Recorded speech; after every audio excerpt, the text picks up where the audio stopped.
പകരക്കുരങ്ങൻ. രാജകൊട്ടാരത്തിൻ്റെ കവാടത്തിലെ രാത്രി കാവൽക്കാരനാണ് കുഴിമടിയനായ മക്കു. ഒരു ദിവസം മക്കു ഒരു കുരങ്ങനോട് കൂട്ടായി.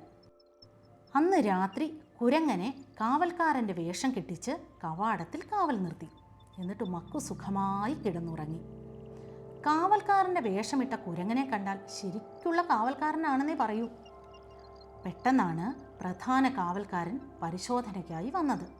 അയാൾ നോക്കുമ്പോഴതാ മക്കു കിടന്നുറങ്ങുന്നു. കാവൽ നിൽക്കുന്നത് ഒരു കുരങ്ങനും. അയാൾ മക്കുവിനെ നോക്കി അലറി, ഹും,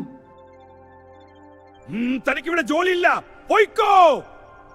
മക്കു സങ്കടത്തോടെ വീട്ടിലേക്ക് പോയി.